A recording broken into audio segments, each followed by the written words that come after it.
Before we begin, I would like to state for the record that today is February 28th, 2024, and my name is Avery Meyer, and I am in Indianapolis, Indiana, speaking in person with Peggy Welch, and we are in Indianapolis, Indiana, on the third floor in the Indiana State Library, and this interview is for the Indiana Legislative Oral History Initiative. So, Peggy, how are you doing today? I'm great, Avery, and thank you for inviting me to be here. I appreciate it. Yeah, okay. So we'll go ahead and get started with questions about your childhood and your early upbringing. Yeah. So when and where were you born? Okay. So I'm a Mississippi girl. I was born in Fulton, Mississippi, but that's just where I was born. My father was an educator, and so we ended up in Hinds County. Hinds County is the capital county, and we were in little towns where he was a principal, and then he went from being a principal to being an assistant superintendent for Hinds County schools, and then became the superintendent. So really, all the time I lived was in Hinds County.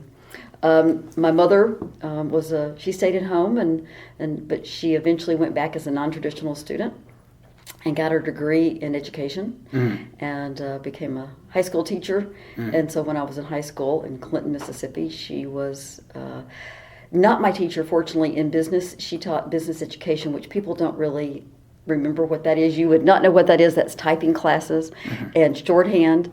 I took, fortunately, typing from somebody else because it was not going to work and I just didn't do well. My mother asked me, she said, "Are you going to let a machine defeat you?"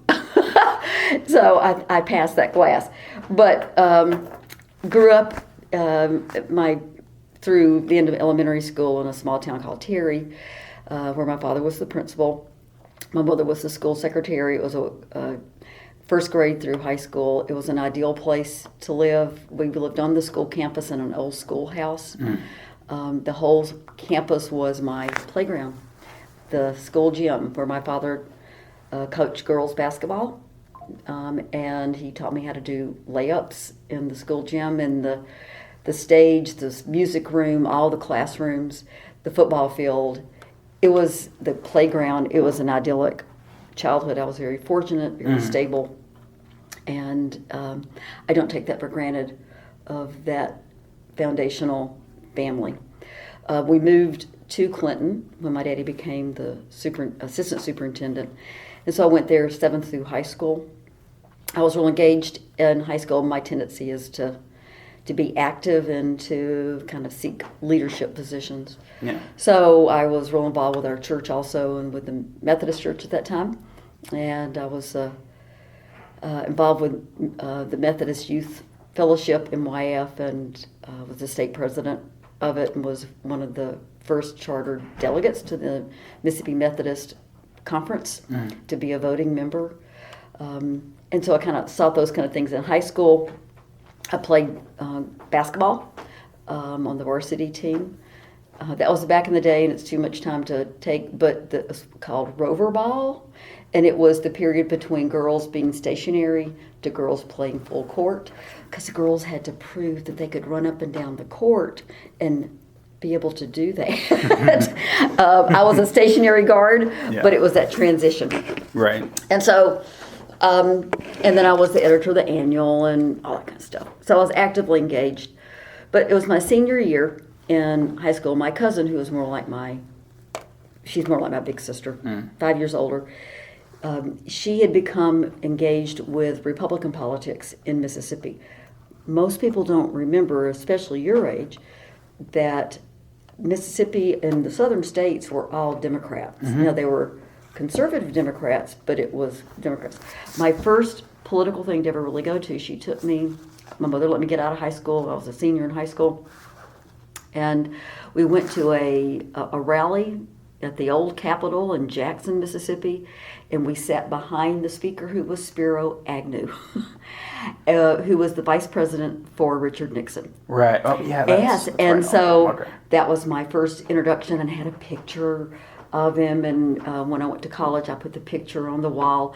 Had to take it off pretty quickly, though, because he had to resign as vice president for fraud, election fraud, as I recall. But because of my cousin, I became involved in Republican politics. So as a freshman in college, I ended up going to Mississippi College. It's a small Southern Baptist college in my hometown. It had everything I wanted and felt was important in what I wanted to study and the kind of atmosphere I wanted.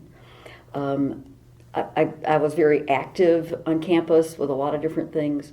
I had the privilege to be the president of the student body. My cousin that I was just telling you about was the first female president, and then I was the second female president of the student body. Remember, this is Southern Baptist, so to be a female rising to that, I felt very privileged. But during those college years, while getting a degree in social studies and secondary education, just kind of mentioned that, how did I decide that was what I was going to do? I mean, this was I graduated from high school in 1973. And that was during a time, it wasn't as much, where you could be a teacher or a nurse. But all my family were educators, and I didn't really think that I could do other things. So it was just kind of the natural place to go. I wish I would have gone to med school, because when I went to nursing school, I really loved it. And when I was in nursing school later in life, my husband said, go. And then I'm like, I can't do that because I have to make A+, and you never saw me when I was in nursing school. If I was in med school, y'all would never see me. But that was just kind of an attitude for a lot of women my age at that time. But anyway, so... if I can ask a quick question. Yeah, please do. Real quick, what were your parents' names? So my Roger and Peggy McDaniel. So I was Peggy Ann with an E, the royal spelling. So Peggy Ann McDaniel. And did they influence your political views Absolutely, at all? No. There was no activity in my family with politics until my cousin Gail became engaged.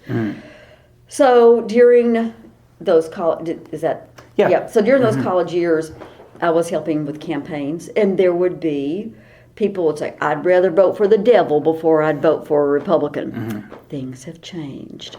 And so I just was engaged. The first time I ever flew was from Jackson, Mississippi to, at that time, teasingly called was Indian No Place, which is Indianapolis. And it was a national Young Republican convention. I was the state secretary of the Young Republicans for the state of Mississippi. There wasn't even college Republicans. And so as a 18, 19-year-old, I was the state secretary because there just weren't enough people to be doing that. So the first time I flew was to Indianapolis for this big convention.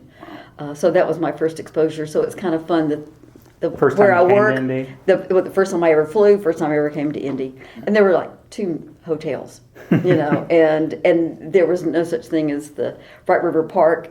I have this memory, it must have been around 4th of July, because they bussed us from downtown over to White River Park and then had a fireworks display. What was White River State Park like? Well, it was nothing. There was nothing there. It was just a big open field. That was all that was there, as I recall. So no, it was bad. This would have been 1975. I did maybe? one of my rotations at White River. Yeah, White River. Oh yeah. So it's a fabulous place. But back in 1975, wasn't so much. Yeah. But anyway, so I was very engaged with campaigns and doing things. And so the summer before my senior year in college, I had the opportunity to go to D.C. For an internship, and I went to do it with Thad Cochran, who at that time was a House member. And my daddy worked for Thad's father, Mr. Cochran. So there was some family, he knew who I was. And so I had the fortune of going, that would have been the summer of '76, and worked on the Hill for a couple of months for Thad. And his one of his constituent workers had left, and so I did actual work, constituent work, which was real great. And then after college, Dad offered me a job as soon as I graduated. So starting with your cousin, and in college, that's sort of when your political Yeah, so, Sort of I mean, again, I preferences was opened up. working campaigns, which everybody lost except for Thad, gubernatorial campaigns. But I was actively engaged in Republican politics, in all kinds of governors' races, and congressional races. What was and your major? my major was social studies and secondary education. And so I did not substitute teaching, I did my practice teaching. And I quickly learned that I prefer adults to kids to teach. And I'll kind of swing back to that about when we moved to Bloomington. But so I worked for Thad 2 years on the House side and then 2 years on the Senate side. Were you still in college at this point? No, or this was after I graduated. So I graduated in May of 77 and went straight to D.C., I mean, like just days after. And then I, again, worked 2 years on the House side, 2 years on the Senate, did constituent work on the House side, and on the Senate side, I did committee work and observed committees and also continued to do some constituent work. Yeah. And then I moved there in May of 77, and then in November of 77, I went on a blind date with a young man from Bloomington, Indiana, David Welch. David he grew up in Bloomington. His family goes back 200 years. He was the fourth generation to graduate from IU. His great-grandfather had gone to the seminary, and then his grandmother graduated from IU like in 1909. And then his father graduated, and David graduated. But he had a real interest in politics, and he eventually ended up in D.C. He worked for the Veterans Affairs Committee for a state Indiana senator. Republican senator, or Democrat? Democrat. Okay. Democrat. And so, and while he was working on this committee, he got to know another one of the staffers, Max Cleland. Max was from Georgia. He served in Vietnam and lost both legs and an arm in Vietnam picking up a friendly grenade. And so Max was working on the committee, and Max said to David, he said, there's this guy from Georgia who's the governor who's running for president. You should support him. And when Carter was selected to be the candidate, he did work in Missouri, and then when Carter was elected, Max was appointed to be the administrator. At that time, it was not a secretary's position of the Veterans Administration. And David did all of his out-of-town scheduling and travel, while then also being in law school at George Mason. So a mutual friend from Mississippi set us up on a blind date. He had never been on a blind date. I love blind dates because I like meeting people. Doesn't mean you're going to marry them. And a year and a half later, we got married. Yeah. But we've been dating about a month. And I said, David, maybe I shouldn't say this, but we could fall in love. And you're a Democrat and I'm a Republican. Now, we had similar values, faith-wise, about different things. And he said, well, I've been thinking the same thing. And I said, well, if you're the one, I'm willing to switch parties. So we teased that my secret wedding vows were I do now become a Democrat.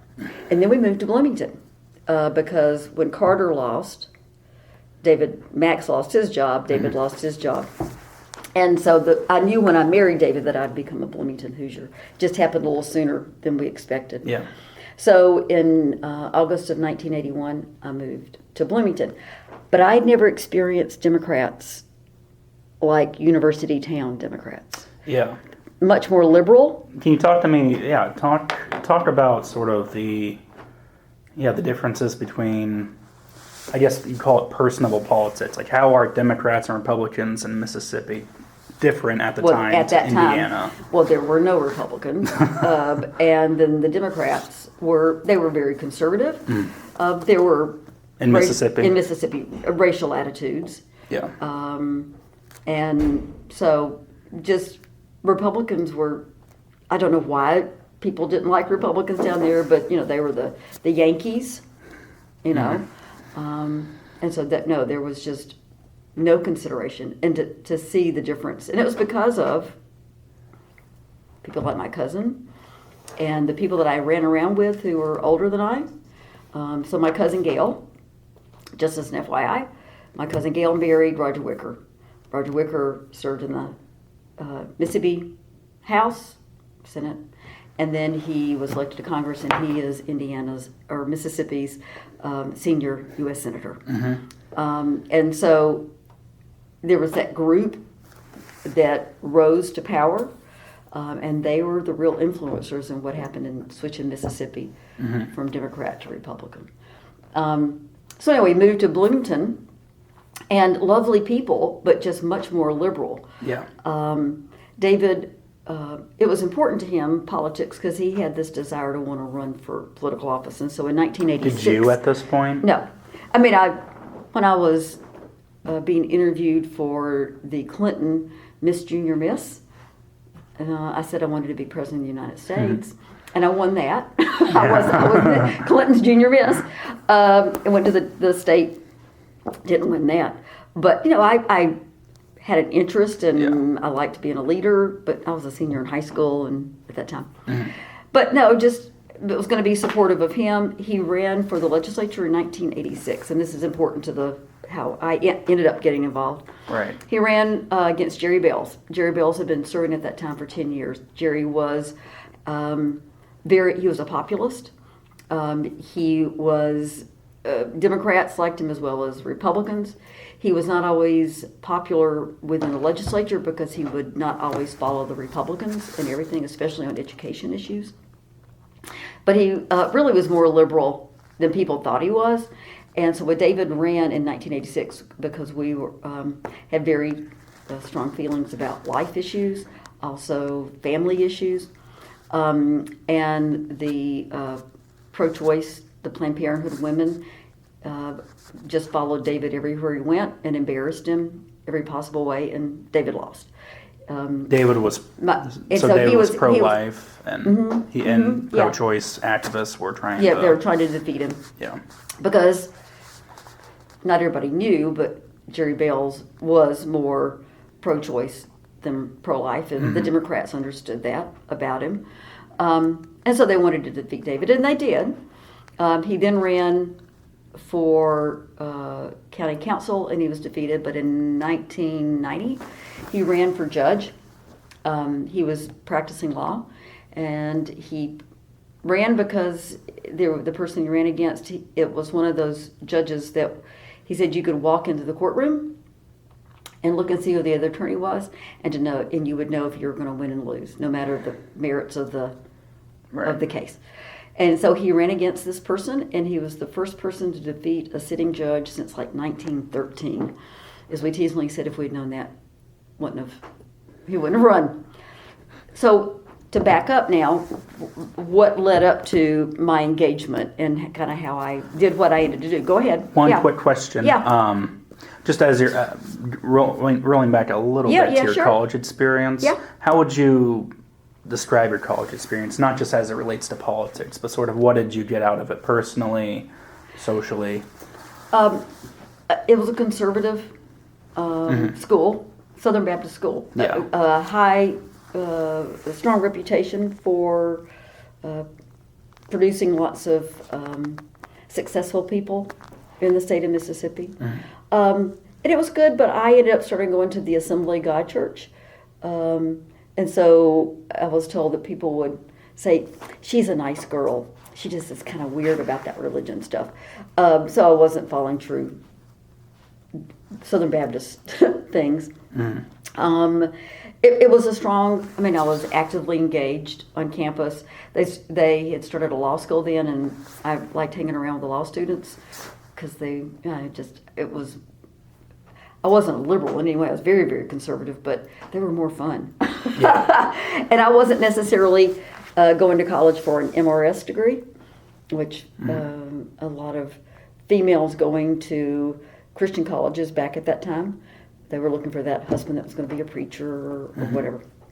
That was not what I was doing, not intentionally, at least. And so it was a great college experience. But I was active in things outside of college, such as the politics. The politics and doing the campaigning kept me pretty busy. There too.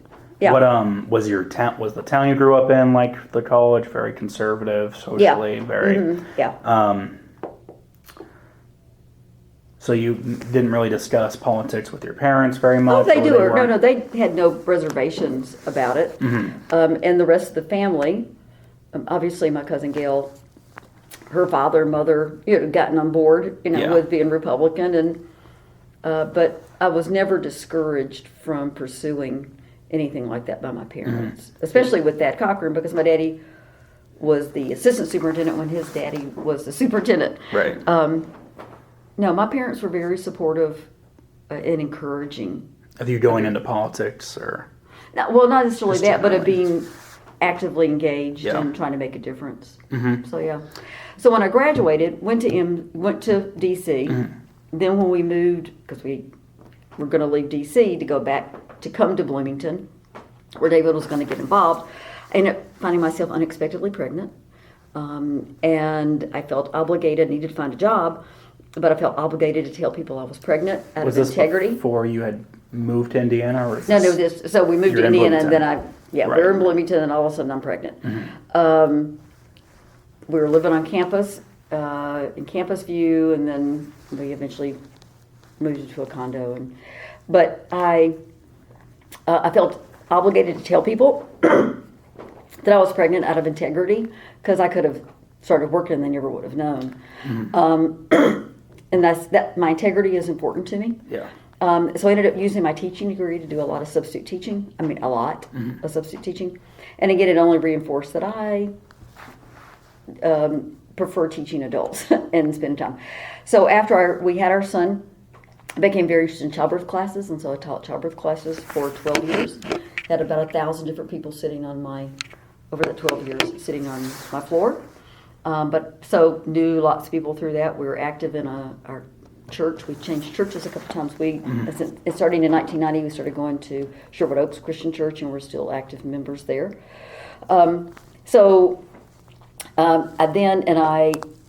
In October of '83, I'm sorry, I needed to find a job that was full, because David was going to go. He was working for the university. Now he was going to go practice law, so we needed some guaranteed income.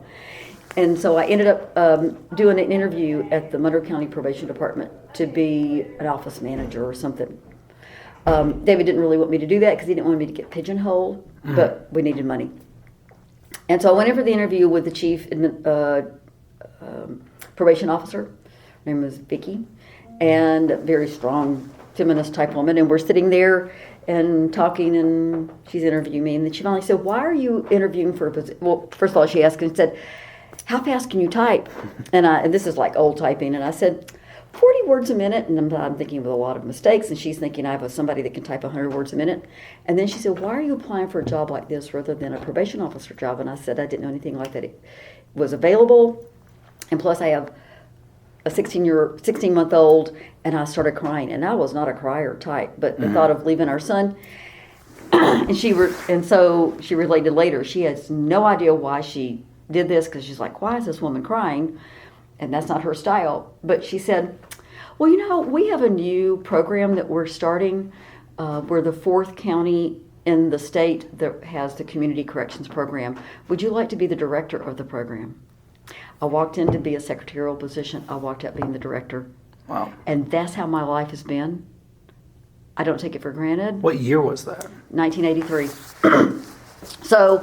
And not long after you've moved. How far We moved. into it? Yeah, we moved there in 1981, and so now this is like October of 1983. So I worked as the director of community corrections, which is the alternative sentencing, and then did that for 3 years or more, and then I went. And during that time, also I worked as a probation officer, so I would go to court, and I also would be responsible for people on probation. And so I was actively engaged in the whole court system. And then in 1990, my husband decided to run for judge, and as I said, he won. And when he won, he would have been my boss. And so I couldn't stay. It was Monroe County is a unified court system, and so he would have been one of my bosses. And so I had to leave. And so I thought, what can I be when I grow up? Well, I had been teaching Lamaze classes, and I would sometimes go with women for birthing. And so I thought, well, I'll be a nurse. But I needed to get some prereqs. and so I went to IU, but I got a job at the IU School of Department of Theater and Drama. And as I tell people, I am I'm conservative, but I live vicariously through wild and crazy people, and there is no more wild and crazy than people at the IU Department of Theater and Drama. Okay, so I did that, got my prereqs for nursing, applied to Ivy Tech, and I graduated with my associate's degree in nursing. I was interested in doing OB. I've graduated. There were no openings at Bloomington Hospital at that time, and so there was an opening in critical care. So I worked in critical care for a year, which is a great way to learn nursing. But I quickly learned I don't need adrenaline rushes in my life to be happy. So after a year, I went to work in oncology. So I worked 1 year in critical care, and then the 17 years I worked in oncology and then hospice. And but during that time, and my husband is a judge, he has to run for re-election every 6 years. I was out doing door-to-door for him. I'm working the county fair for him. And so I was actively engaged, supporting him and being engaged in the community. So I already had developed relationships, etc. Yeah. So in 1998, in the primary, Jerry Bales, who I was talking about earlier, he lost by 16 votes. So now he was a 22-year incumbent. And the Republican Party in Monroe County had kind of gone way more to the right, and they kind of figured out he wasn't as conservative as they thought he was, and he was defeated by 16 votes. The Democrats had quit running anybody against him, and because he was undefeatable. Well, now it's an open seat. John Gregg, Mark Cruzan were the leaders of the House Democrats, and they went to my husband and said, "You're a really good vote getter. Would you consider running for the legislature?" And he was like, "I would love to run for the legislature, but it is a 60% Republican district. I can't give up being judge. Yeah. But you should ask my wife." So for the election in early May until mid-June or after, I used the word, he just kept beating me up.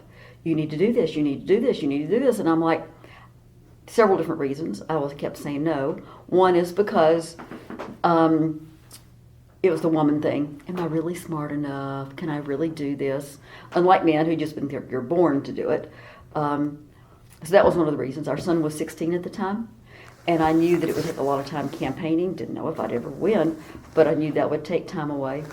And then being a conservative Democrat in a liberal community with a liberal Democrat Party, which even though it was a 60% Republican district, I was going to be actively working with the party, and then also going to a conservative church where they never really asked me, but they'd say, "How can you be a Democrat and a Christian?" My response to people when they would ask me would be, "I don't remember Jesus coming down and registering, and Paul said, 'I become all things to all men by all means that I might share in the glory.'" And so I knew it was going to be painful. I just already knew it. And so after a month or more, David said, "Quit saying no and really pray about something." I mean, I'd been praying about, but fine. One of the concerns that I had about running was the person that had won the primary had just kind of come to faith and had started going to Sherwood Oaks. So I was concerned about causing any split in the church. Is the election that you're talking about running for the one in 98? Yeah, 98. Yeah. So that's where. Right. It's a long story to get me to where you want me to be.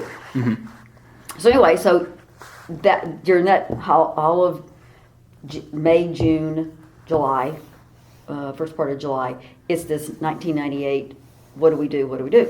So anyway, I was concerned about any split in the church, and so I went and talked to our pastor.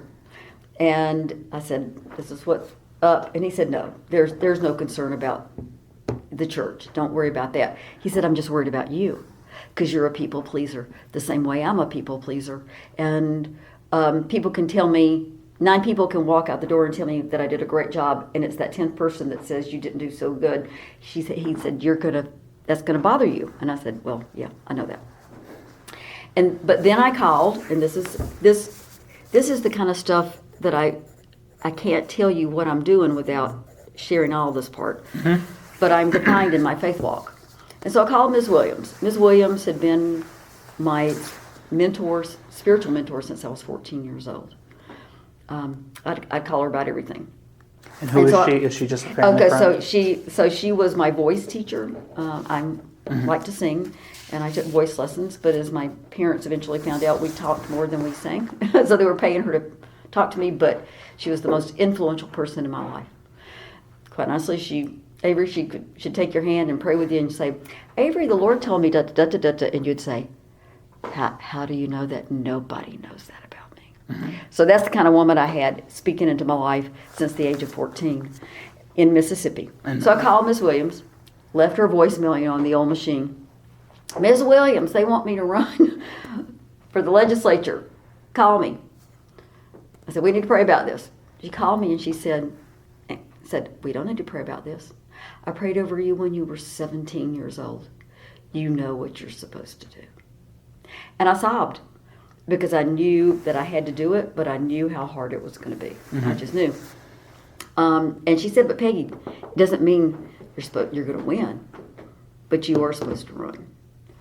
And she said, and there may be one person that's going to get ministered to in a way that they wouldn't get ministered to. So, and I remember, I tell the truth, I was down in Springville, which was part of the district at that time. And I'd been working hard, and this is right toward the end of the campaign. I said, Lord, this is a lot of work for one person.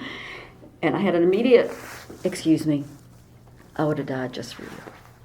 Yes, sir. Okay. So, backing it up, I said, fine, I'm going to run. We reached out to Mark Cruzan, basically. Mark Cruzan, I don't know if you know who he is. Mark is from Bloomington, went to IU, was elected to be the state rep for the true Bloomington proper. And Jerry Bales had another part. And so Bloomington was split into basically 2 districts. Gotcha. At different representation. And then he was elected consistently, and one of the smartest, brightest people, and really funny. And he was the minority leader. He was second in command to John Gregg, who was the leader of the Democrats within the House. Okay, get that out. So anyway, Cruzan, though, Bloomington, and we sat at a table, kind of like this, at our dining room table, like this one here. And so they came and talked to me to see if I would do this, because I was the only crazy enough person, it seems, that would do that. Mm-hmm. And I said, and we talked, and they said, we'll help you raise money. We're going to do everything to help you be successful. We think you can win this race, blah, blah, blah. And I said, okay, I just want you to know, I will not do negative campaigning. Any way, shape, or form, I won't do it. And they said, okay, well, all right, whatever. The only thing we ask of you is that you support John Gregg. I said, I don't know John Gregg. And so I can't tell you if I'm going to support him. Because there had been a 50-50 split before, so I could end up being the 51st person, to push him over. And so Bloomington's a pretty important district. At that time, it was very important. So David and I drove the next day down to Sanborn to meet John Gregg. And he always teasing that I interviewed him. He didn't interview me. Because I needed to know, was he the kind of person I could support? And we hit it off, and he's still a close friend. So came back, and the first part of July, first had to be selected by the caucus. So precinct committee people from the little part of Lawrence County, and the little part of Brown County, and then the part of Monroe County that made up District 60, is what that was. Right. District 60 was elected. Nobody else was running, so I was elected by the caucus. Mm-hmm. And then the next day, they'd already planned to make an official announcement, made an official announcement at the courthouse in Bloomington, and then drove over to Greene County and made the announcement. Interesting. Now we're getting to the legislative part. So one of the first questions that I was asked, especially over in Greene County, do you support I-69? I knew nothing about this. And I said, well, I don't really know. I'd have to, I said, all I know is that it's important for the future of Crane Naval Base. But I don't know where the route should be. I'm not a civil engineer. But I do support I-69 because I know it's important to Crane. That was a huge issue in that election of 1998. Still is, almost. And, well, it's becoming less of a big issue. It's not an issue. I mean, it's done. Mm-hmm. I mean, yeah, it is. But it was that Evansville to Bloomington, because it was a whole new road from Evansville all the way. I mean, or from Bloomington up, they used 37, so it wasn't as big a deal. Yeah. But because it was a lot going to cut through farmland, it was a big deal. But I don't care where the route is, as long as it helps Crane. And so that was, and so there were people Crane who... was Crane in your Crane district? was not in the district, but a majority of, or many people living in the district worked at Crane. Yeah. And I became a big Crane advocate and got involved. I had the great opportunity to be engaged with Crane and went to a lot of different events there because of knowing the Secretary of the Navy, who had been a former governor of Mississippi, who also we had worked on the Hill back in the day. I was able to say, I saw him at something, and I was in D.C., because I was there with Roger and Gail Wicker, and I said, "You're the Secretary of the Navy now. Do you know about Crane Naval Base?" And Secretaries of the Navy never know about Crane because it's a Navy facility in the middle of the cornfields that was built right after World War II. It's an incredible place. And he said, "No, I don't." And I said, "You need to come to Crane." And so we were able to get him to come to Crane. And so those kind of things brought me great joy. We worked really hard because Crane was going to be shut down. It was Really? on it's called BRAC, base realignment. And there were people in Bloomington who worked really, really hard. I didn't have much influence. I was just involved. The real reason Crane didn't get closed is because Mitch Daniels was the governor. And when you get to sleep at the White House, you have some influence of keeping things the way you want them. I wanted to ask, I want to touch on that a little bit. You already alluded to how you had contact with the Secretary of the Navy through your time in Washington. How would you say, sort of talk about that a little bit, how did your time in Washington and maybe the connections you made there influence or help you in Indiana politics? Not really. It's something I didn't say when I was talking about trying to decide to run. There were a lot of Republicans who came to me and said, "You need to run, you need to run, you need to run." And I kept saying, "No," but it run was... as a Republican? To just run as a Democrat. Okay. Because first of all, they didn't like the way that Jerry Bales had been treated and how he was pushed out, and they didn't like the candidate that had won. These were true moderate Republicans.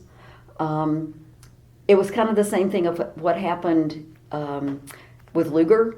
When Lugar was defeated and pushed out, there were really upset Republicans with that, and they supported the Democrat candidate because they weren't going to vote for the Republican candidate that won. So that was kind of the situation. There were Republicans who were angry, and they were willing, and I was seen as being conservative. And whatever reason, they trusted me and supported me. But it was hard. I didn't even talk about that it was hard. I was tolerated by now the more liberal folks of the party in Monroe County. And the Democratic, liberal. all the Democrats Yeah. and the people that were really involved in the party.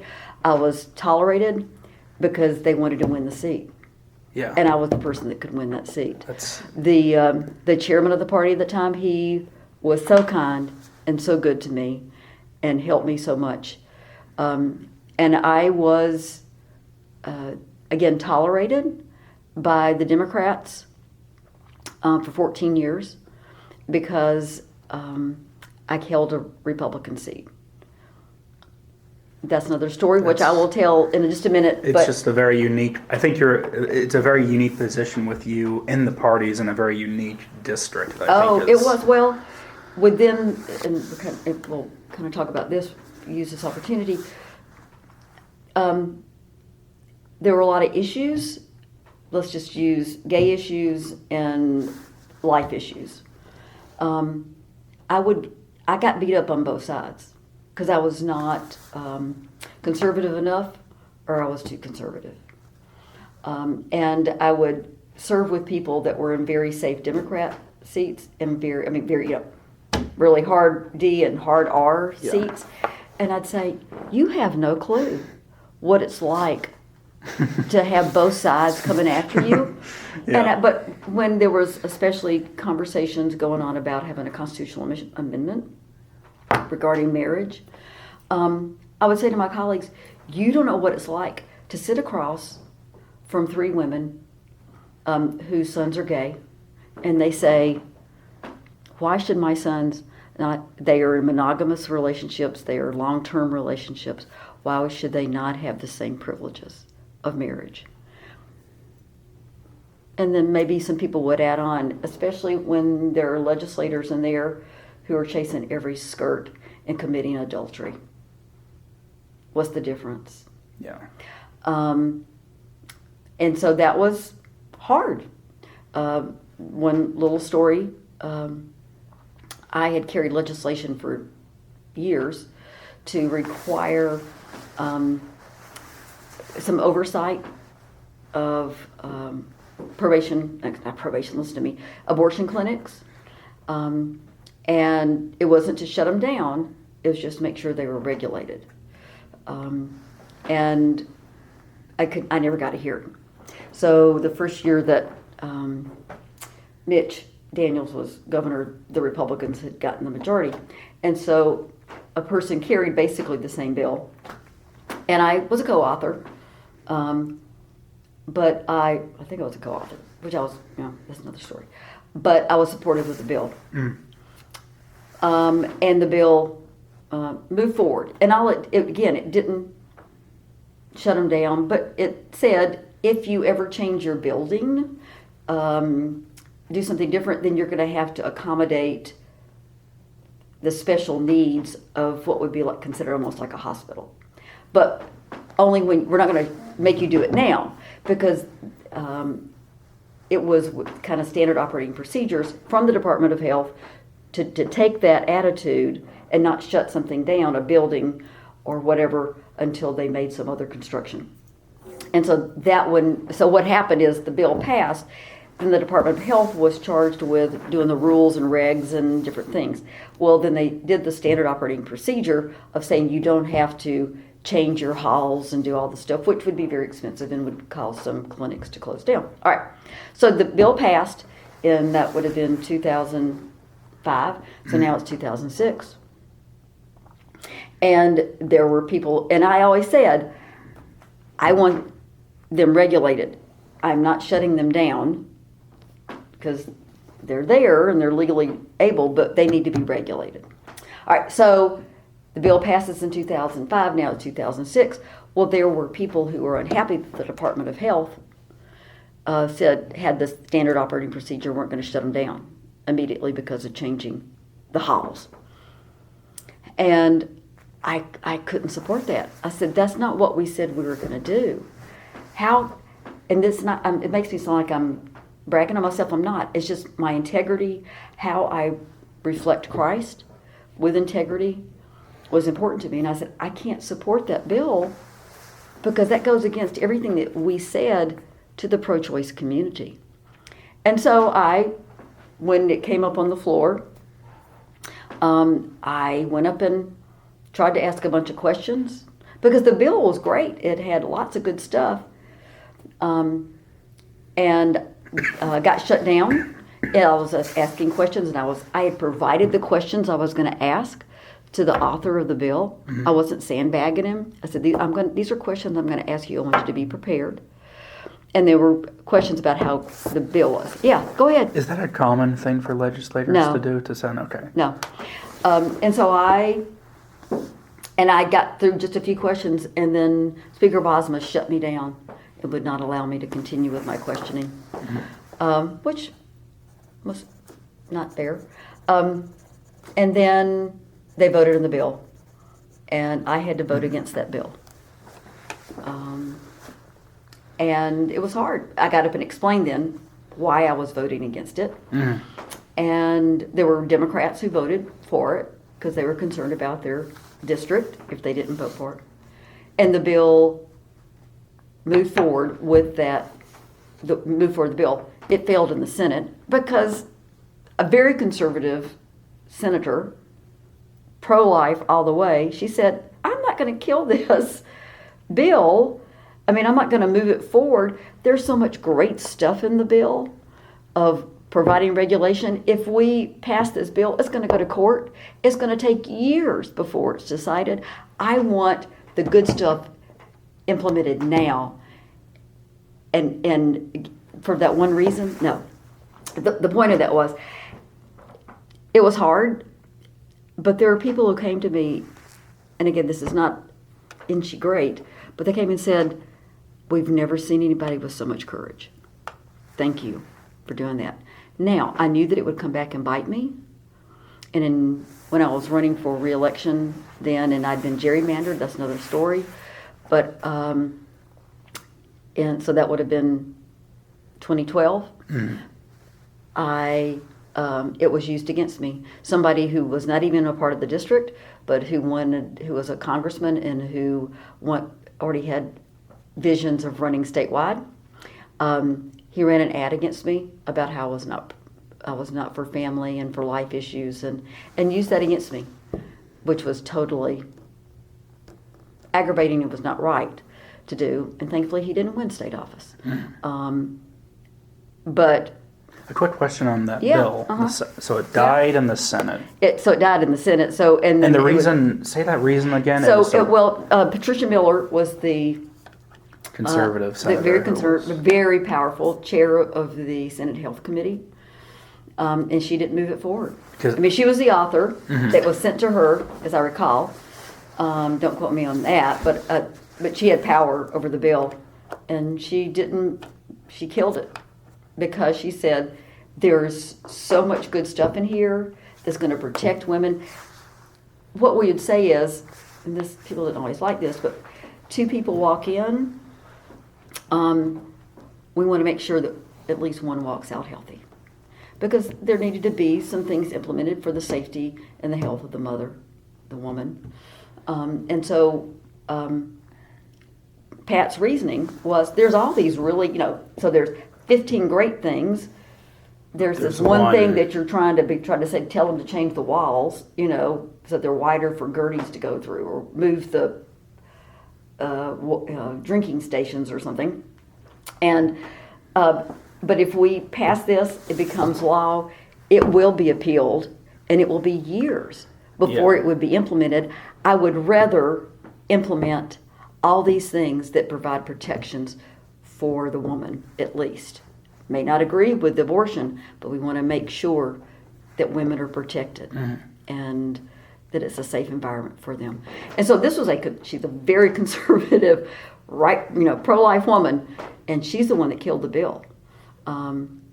But it passed the House. Yeah. So going back just a little bit please. to 98, your election. So one of the only, it's very rare in just American politics in general, but especially in Indiana history, for a person to win an election when entering after the primary, which was the case with you. Yep. So tell me, when considering that, did you go into it at all pessimistic or were you very optimistic? Tell me about how you were feeling about it. Well, as I said, I was reluctant to run because I knew how painful it was going to be, and there were many times, and again, at that time, I wasn't much of a crier. When I cried, it was ugly crying because it was all stored up. There were many times I laid on my went into my closet and laid on the floor and gut sobbed because it was so hard and painful. Again, two different sides. One of the things, and let me just this blend into this. So I announced there are people in my church, love my church, but there were a few people in the church who started lying about me, about what I really stood for, who I was, etc. And I went to one of our ministers. I said, I don't understand. How can they lie and say they are Christians? And he said, Peggy, it's called compartmentalization. And I went, huh? And he said, people put their lives in boxes. So here's my home life box. Here's my work life box. Here's my political life box. Here's my recreation life box. And at that time, it was things going on with Bill Clinton. And I would never, ever, ever condone Bill Clinton and what he was doing. But he was a master of compartmentalization just for his own survival, childhood stuff. Again, it's not right, but I don't doubt that in his mind, what he was doing sexually over here had nothing to do with being president or being a husband or being a father. This was just another box for him. And so this pastor said, if those boxes aren't touching, it's easy to rationalize behavior. And for politics for Christians, I have a godly issue. I have a godly candidate. Therefore, it's okay to lie, cheat, and steal to get where I want to be. It gave me the ability to forgive and to understand. But what I walked away with is, Lord, it's not if. When you tell me to talk to people about you, I don't want them to roll their eyes. Like, why would I be listening to you? I saw how you behaved over here and how you cheated or how you talked bad about people. And so that was part of I would never do negative campaigning. There was a point in the campaign where I heard that they were going to be sending something out without my approval, so a flyer. And I went to him and I said, if you do anything without my permission, if I happen to win, I will not take the office. I won't do it. And so they believed me, and we did no negative campaign. They even the Democrats brought Jerry Bales on as an advisor. And if she doesn't go negative, she won't win. All these people are telling me, if you don't go negative, you won't go in, and then I won't win. But I'm going to win. I'm going to do it the way I can look in the mirror and know that I've done the right thing. Were you unique in that as a Yes. running? Yes. The only other person that I really know that taken such a stand is my friend Sue Ellspermann. Sue served. She was elected in 10. And she only served one term before she went into running with Pence for lieutenant governor. Yeah. Outstanding. But when she was running, and it's not my place to tell her story, except that when she was running, she told the Republicans, I won't do any negative campaigning. And they're like, oh, well, then we're not going to support you. And she's like, then don't support me. She owed nothing to those Republicans. They didn't support her. They didn't help her. They didn't do anything. Because she said, I'm not going to do it. Because she had the same conviction in her faith walk that she couldn't do that. So she and I had that bond. And so just as a FY, when the Pence people came to her in 2012 and said, we'd like you to be his lieutenant governor candidate, she said, well, I'll have to go home and talk to my husband and talk to she lives in Ferdinand. I need to go home and talk to the sisters, the convent there.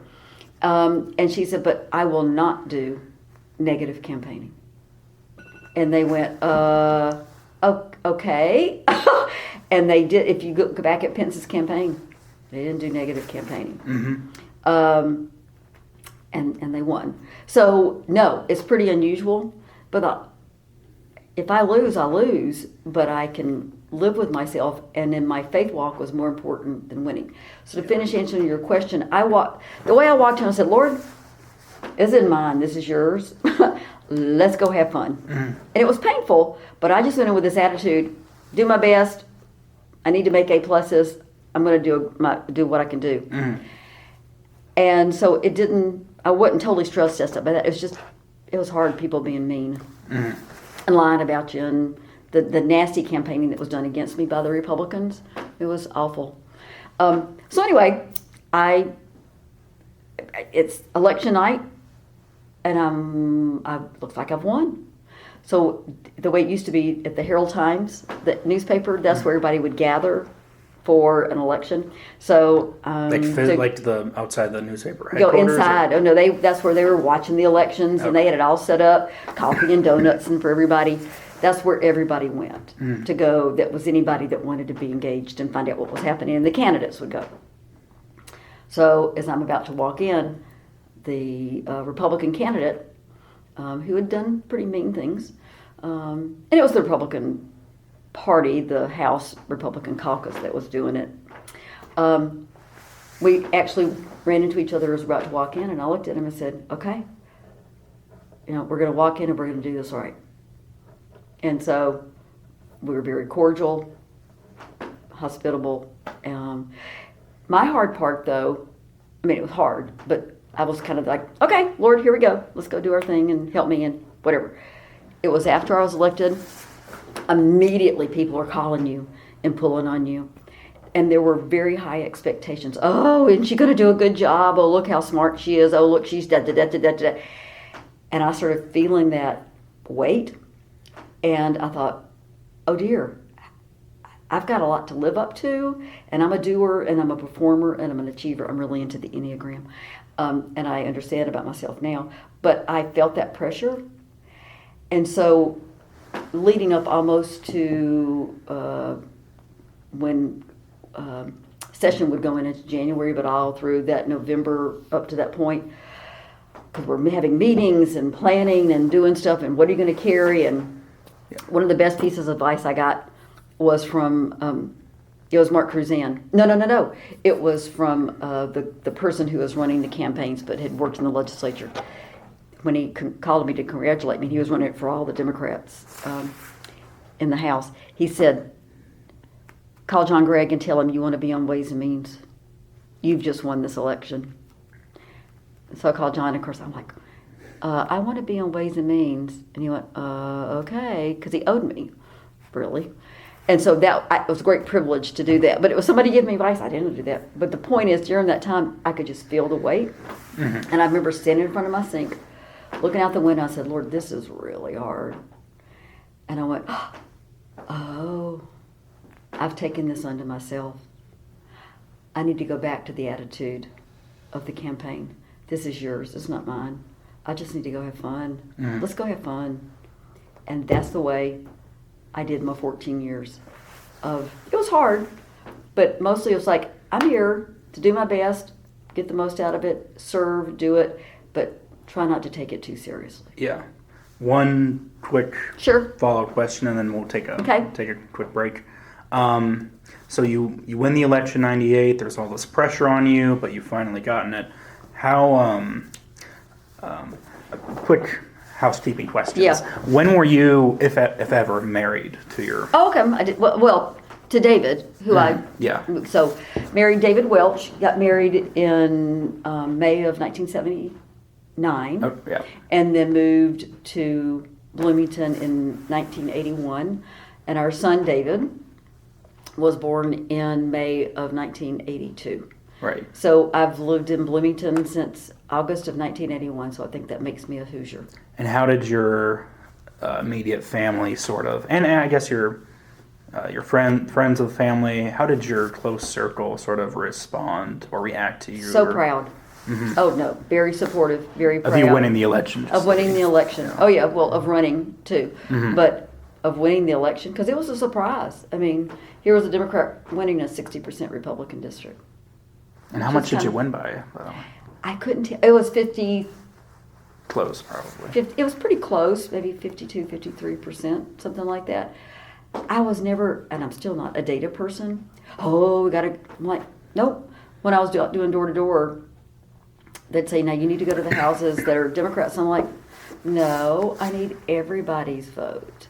So I didn't even use walk list. Mm-hmm. I just went to every door. Yeah. And talked to everybody. I still have people say to me, oh, I remember when you came to my door. I love doing door-to-door, and I was good at it. And we'll come back, but I was a good legislator. I worked hard. I tried to do it fairly. I tried to represent the constituents. I made myself very accessible, and I know that's one of the questions about how, but I was very accessible. I was present at everything, and I carried legislation that I'm very proud of. And I was good. But then I will continue it in the next, but Yeah. Bosma kept trying to get me to switch. And I'd say, I'd love to switch because it'd probably be easier for me. But I said, I can't. In my faith walk, I've not been released to do that. And so he got tired of asking me, and so we just gerrymandered me out. To be continued. Yeah, to be continued. We'll take a short break, and we'll be right back with Peggy Welch. So did you want to talk about, we were talking about this briefly between the break, but how many bills on average, like when you first came in, was there a hesitancy? Were you still learning the ropes about the do's and don'ts? Well, learning, absolutely. And I like to learn and do things well. As I said, I making A+ was always important to me. But I was very fortunate when I first came in to be mentored by Susan Crosby. And that's somebody else should, if they be sure to visit. But Susan was a very strong female leader, was very engaged with the House Democrat leadership. And she gave me great suggestions about how to do it. And one of the things she said, find your issues that you want to, but when you file a bill, make sure you always have a Republican co-author. So I always worked with a Republican to come and be a co-author, to have that bipartisanship. And she said, it's all about relationships, and I'm a relationship person, so that wasn't hard. But doing a good job in the legislature was about having the relationships. And so one of the first bills that I carried was the .08 bill. The blood alcohol level was 0.10, and there was a move nationally to change it. The bill, the same idea was being carried over in the Senate. Wonderful senator, and so they were doing theirs. We were doing one in the House, and so then we exchanged, as you do, and there were people really pushing back. The senator was a very passionate man, and he just became very passionate that it kind of closed some doors for him. Yeah. And so I ended up being the person, it was my first or second session, I carried the .08 bill, and we were able to do it. And it's one of the bills that we'll kind of visit here in a few minutes about, but it's one of those bills that I know that there are people alive because of that bill. And I had the privilege. It wasn't all about me, but I learned pretty quickly how to do relationships, how to talk to people, how to try to bring people together. Was that the primary skill of just people using social interactions to get people to? Would you get people to vote for you that way, or was it just a manner of? No, I would. So you have some question on here about lobbyists. I would go into schools a lot when I was a legislator, and I'd go to fourth grade classes because that's Indiana history, and then senior classes because that's government. And I would say, you use the word lobbyist, and people go, legislators can't do their job without lobbyists because you've got to have. There's no way you can know everything about every issue, and so you develop a relationship with them, and you know who you can trust and who you can't trust. But a lobbyist knows they have to tell you the truth, and a good lobbyist tells you both sides of an issue. They want you to do their side, but if they're good, they tell you the other side. So you get to make the decision. Well, they pay you off, don't you? So when they give you donations for your campaign, you got to no. I never had a lobbyist say, "Remember that campaign contribution?"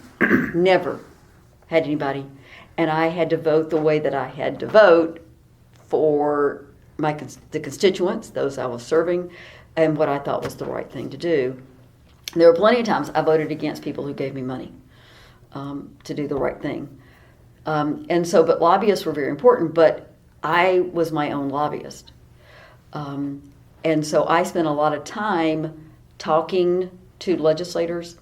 So I want to give you 2 examples. There was a bill that I was carrying, another bill that I'm very proud of.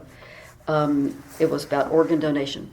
I was involved with an organ donation program in Bloomington that did organ donation, arranged it for kids to receive organs.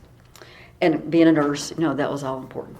So I was engaged, and I found out that just because you put it on your license or you wrote it down somewhere that you wanted to be an organ donor, your family could override it.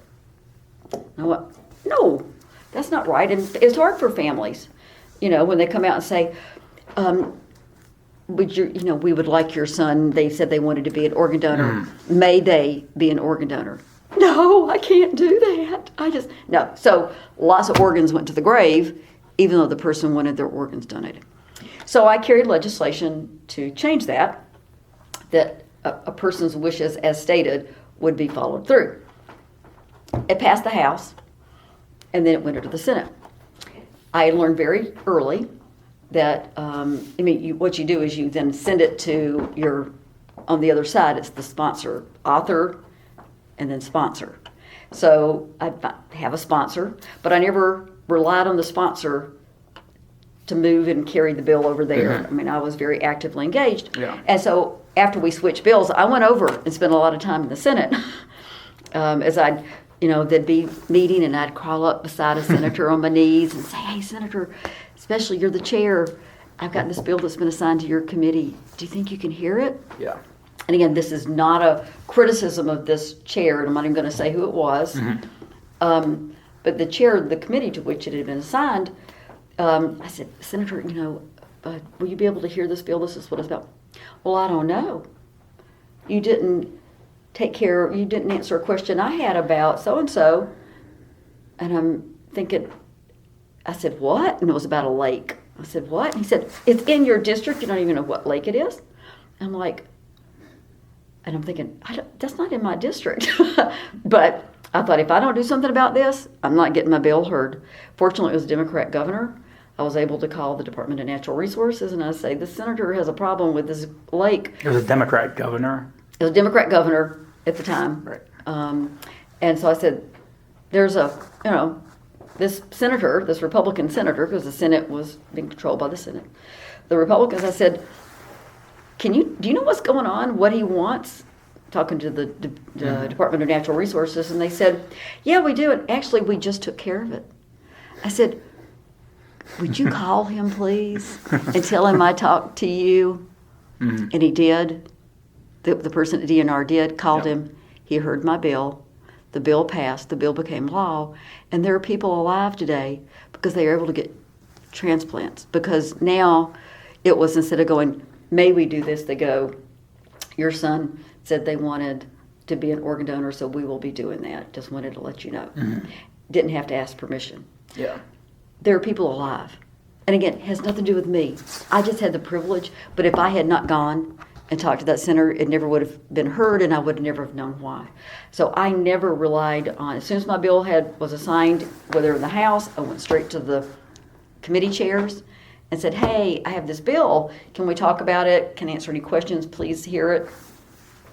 And then I would go over and do that in the Senate. Please hear this bill. And this is why it's moving forward, blah, blah, blah, blah. So it's all about relationships. So there was another bill that I carried that I was very proud in it, and I carried it several sessions. And that's one of the things you learn as a legislator too. You introduce a whole loaf, and then maybe after the first round, because of amendments and stuff, it's a half a loaf. And by the time that it gets to the end of the session, it's just crumbs. But you accept the crumbs because you have the opportunity to come back after people have swallowed the crumbs, and that it didn't choke them, that you can do more. So you learn to do that. But I introduced legislation regarding booster seats. Other people had brought this to me, that 4, 5, 6, and 7-year-olds would have to be in a booster seat because seat belts are made for male men, not even small women, and definitely not children. And so I'd carried it, and it had failed. And then had a woman come to me, and when it failed that first time, there was actually a front page article in the Star about it. And a woman called me and said, I want to talk to you about this. Our 4-year-old son died because the babysitter didn't put our son in a booster seat like she was supposed to. And we have a foundation, and we would like to support and do whatever we can to get this passed.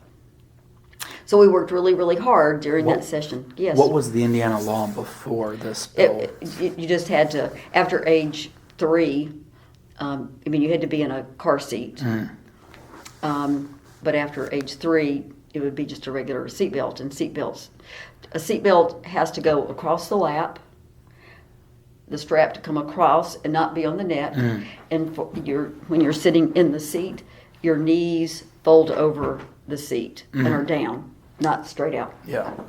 And a lot of kids had died in seatbelts because they got slung out, because they weren't being held in, or they were decapitated or split in two, or a permanent physical handicap because of it.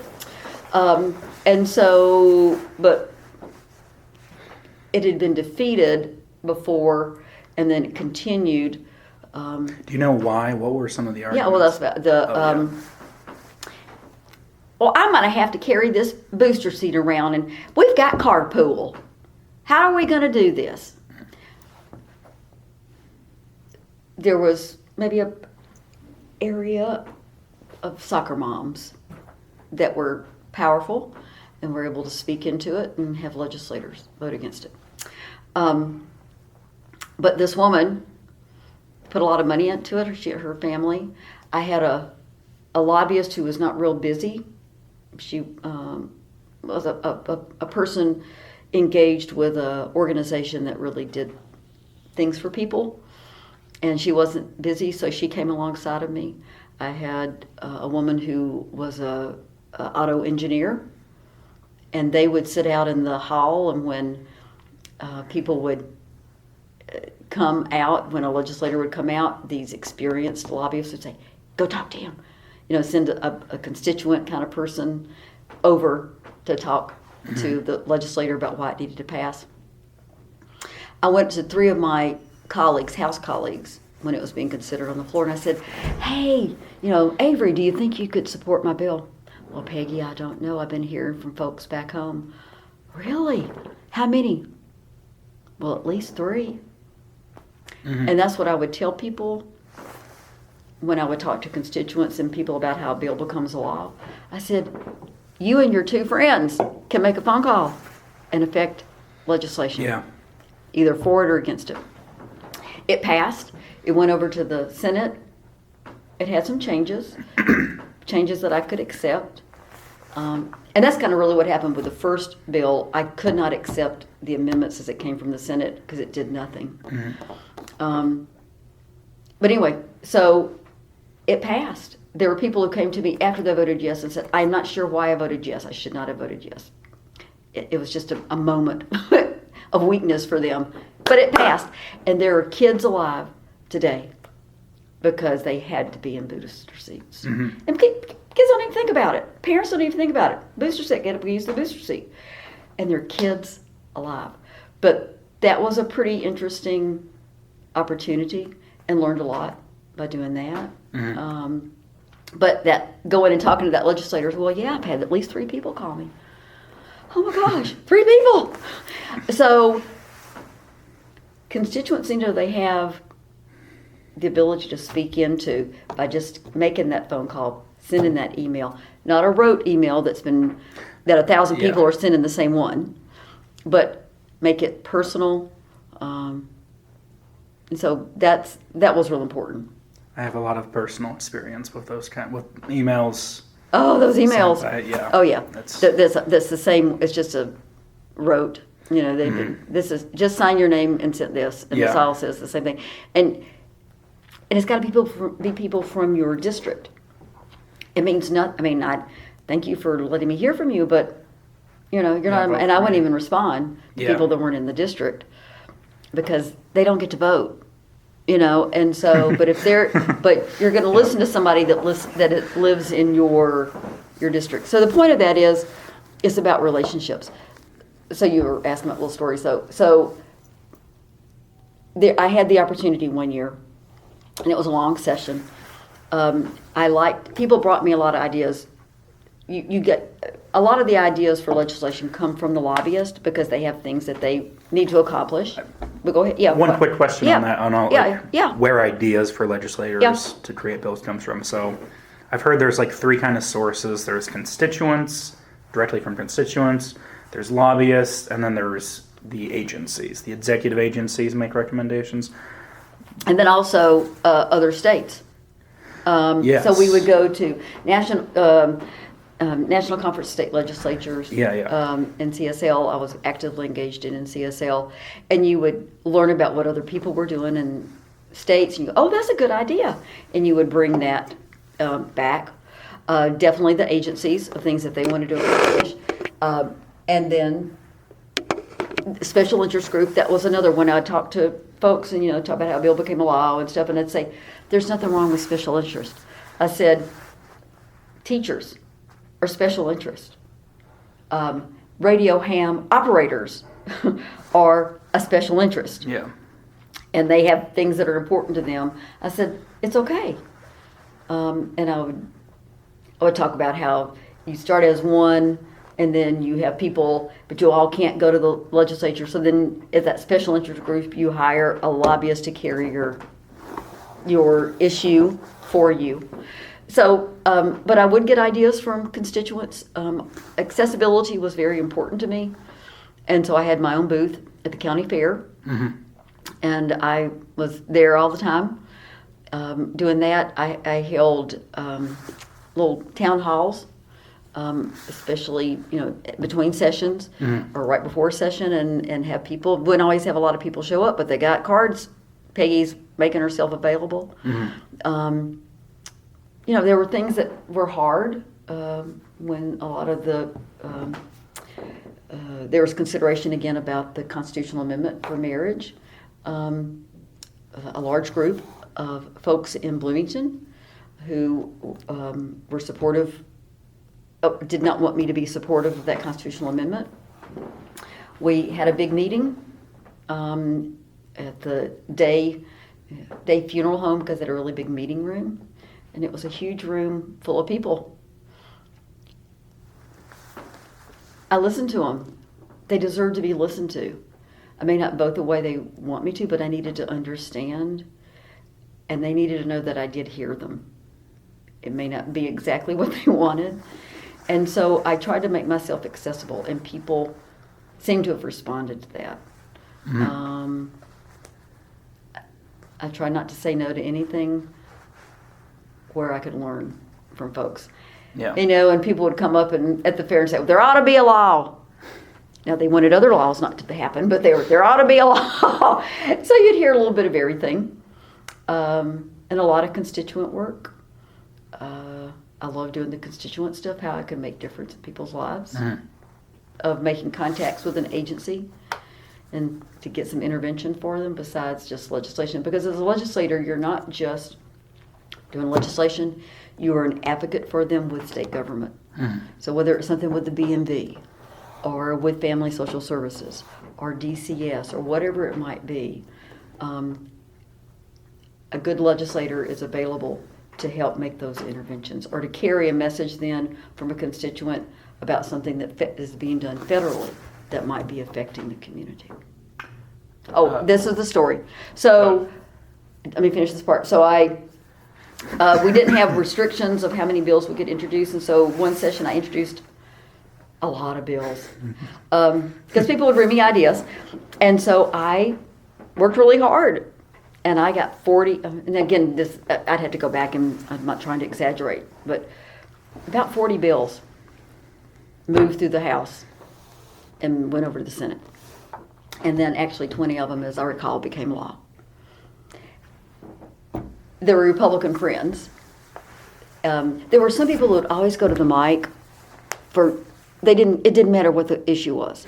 And you probably saw this when you were in. They just had to go up and well, I'm voting yes, or who cares? Nobody, and at that time there wasn't even being live, being streamed. Mm-hmm. But like, nobody cares. And so I was not one. I never got up to say, well, I'm voting, whatever. And except for that one bill that I was telling you about earlier regarding the abortion clinics. But when you carry 40 bills, you go up a lot to talk about the bill. You have to go up and talk about the bill. And people, and for those people though that would go up all the time, there would be sometimes betting in the back about how many times is so and so going to get up, and I thought you said betting, like people sleeping. Oh, not betting. But betting. But there were people, so betting. Yeah. Placing money, maybe not money, but they were saying, okay, how many times is so and so going to go up and talk? Well, I kind of became a joke a little bit because I was going up like, you have 40 bills, you're going to speak a lot on it. And so I found out about that, and it really hurt my feelings. Yeah. I mean, I had to kind of work through over the weekend that these guys, that they were making fun of me. And so what I did is I then, and somebody said, well, when you're in the minority, you don't get up very often, you get bored, so you find things to do, like how many times is Peggy Welch going to go up and talk? And so that weekend I bought them all coloring books and colors and put it in a little bag and gave each of them coloring books and colors so they could have it. Mm-hmm. So they thought that was pretty funny. Soon after that, then maybe the next year, whenever it was, we lost and I was in the minority. And one of them in particular brought me a bag with an unused coloring book and colors and said, here, I'm giving you back because you're going to be bored. So you develop these relationships that you can have fun with each other, and you know them. And that's something that's been lost federally. Again, I haven't been engaged with what's done now with going to dinners and going to receptions. You spent time with each other. You got to know each other. You know about their husband or wife being ill, or their son has gotten in trouble, or such and such as whatever is happening. You know things in their lives. And it's harder to be mean and nasty. I wouldn't be that way anyway, but it's harder for people to be mean and nasty when you know what's going on in their life and you know them personally. Mm-hmm. And again, I don't know how that's possibly changed, but we had relationships with each other, and you would laugh with each other, and you would make fun, I guess, too. And that's important because, again, it's about relationships.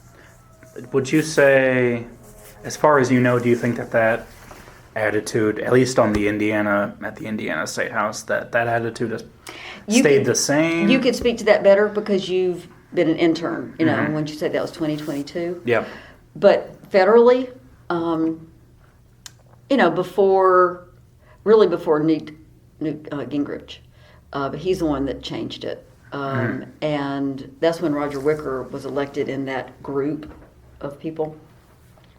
And before then, you hear stories, that the Speaker of the House and then the minority leader, they would make their speeches and everything. Well, then they'd go in his office and they would work it out over a glass of bourbon or whatever, cigar. But they would compromise. There's the other word that has become a dirty word. We wouldn't have a constitution if we didn't have compromise. You've got to be willing. You never compromise your integrity. But are there things that I can give up in a piece of legislation to help us both move forward? Compromises, that didn't happen. And what's happened too, because it's important for legislators to be back home, and you can fly easier now. Because it used to be legislators had houses, they lived in the D.C. area, there were things to go to together, they socialized, and they knew each other, and there was that camaraderie of working together. Newt Gingrich changed that, and then the attitude changed, and not willing to work with your colleagues on the other side, whichever that, Democrat or Republican. So that affected trust, I think, in the legislature. When Thad Cochran was elected to the Senate, I went to D.C. on something and was visiting with him. And I was a legislator. And I was chatting with him, and he said, Peggy, it's different. Actually, he had been serving for a while. He said that's right. When he said when I was first elected, I had Democrats coming up and talking to me and saying, hey, now let me you have a question, you ask me. Glad to help you. He said, now it's not that way. You don't have any relationship. And he said, things have changed. And again, what am I going back to is relationships. If you've got a relationship, you can hopefully negotiate through things, and you treat people civilly, and not always making people the bad guy. So you would know better than I about the Indiana General Assembly, but I can tell you federally, even back several years ago, and just watching it, it's... Do you think that you, as a more conservative Democrat in kind of a purple area district, kind of put you in a good position to be sort of, I guess, a mediator or kind of a bridge That's between a good different... idea. I mean, a good question. Do you think people saw you as maybe like Trying to bring people together. Yeah. Yeah. Sort of that. And listening to both sides, trying to learn, trying to help people understand the issues. But people were willing to listen then. And after every election, people would come up and say, well, you made me do it again. I had to split my ticket. Because, in Indiana, you just push one button. You made me do it again. I had to split my ticket. And I'm like, thank you so much. I appreciate that. Because they were Republicans who were willing to vote for me. One of the things that I would stress when I would be doing campaigning and we'd have, forums and stuff, and I'm like, there are hundreds of bills that move through a legislature that people never know one thing about and become law. They know nothing. It's only in campaigns that you hear about 3 or 4 major things. Mm-hmm. And I would always say these are important issues, but you got to look at the person. Is this a person that you can trust? Mm-hmm. On all those other issues that you'll never hear anything about? Will they carry who you are and do it with integrity and with you, the constituent, in mind of what to do? Because most people don't know what's happening, and do you trust the person?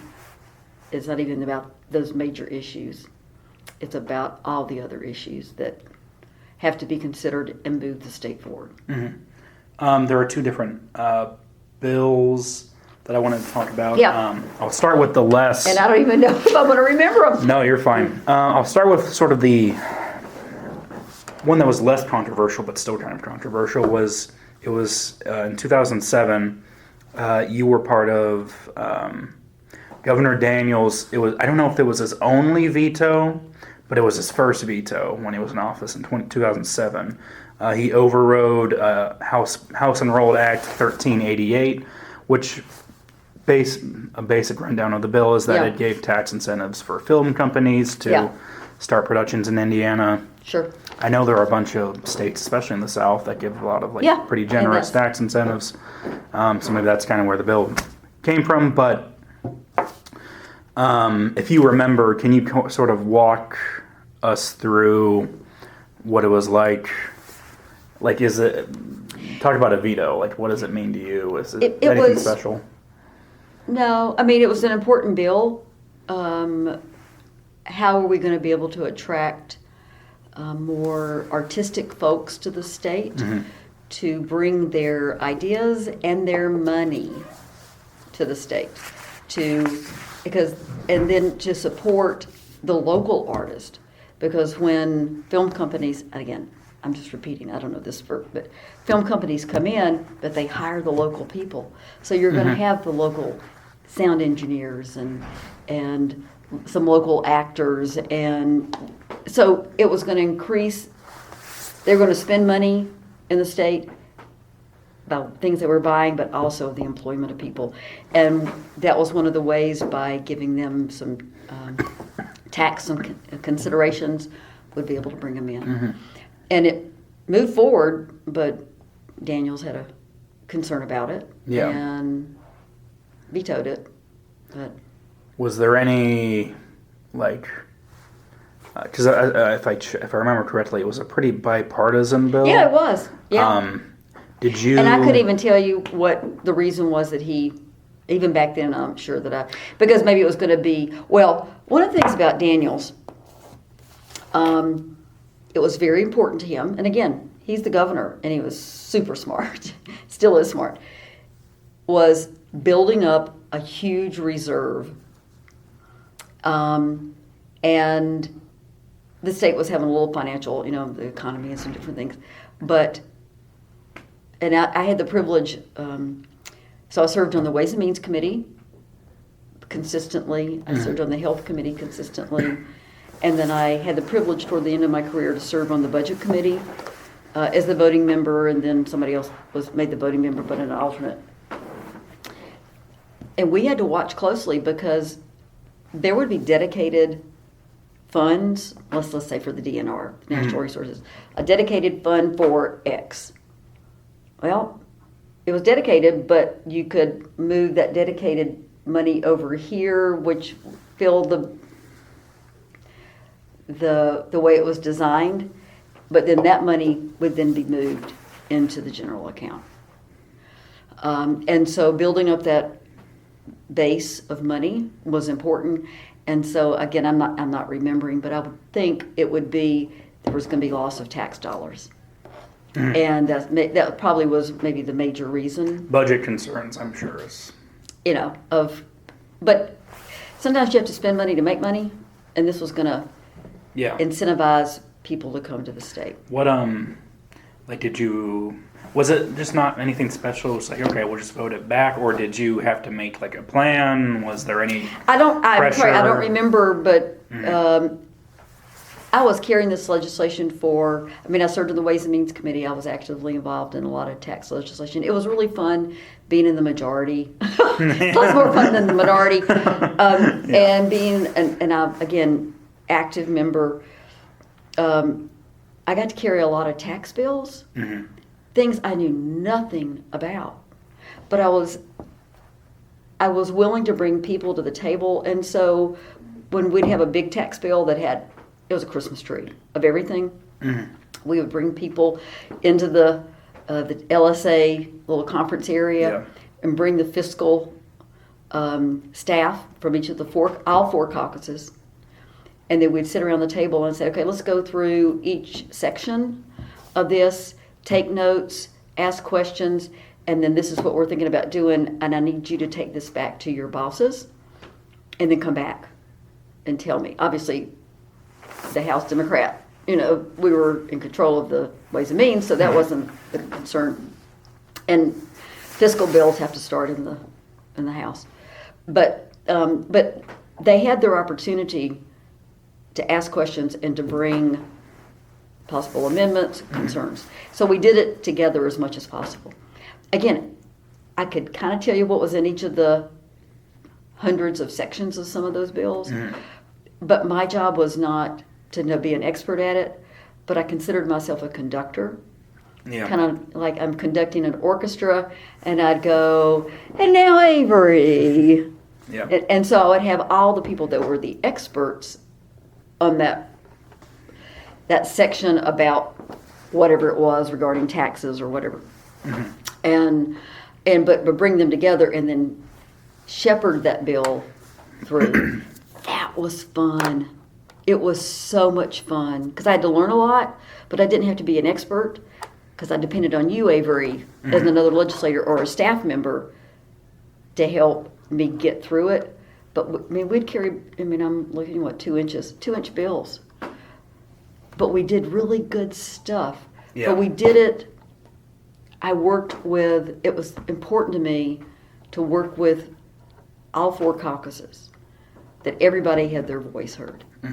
Now, my leadership didn't always agree with me, but that was important to me. And again, it's not that I'm anything special. It just, I wanted to treat people the way I wanted to be treated.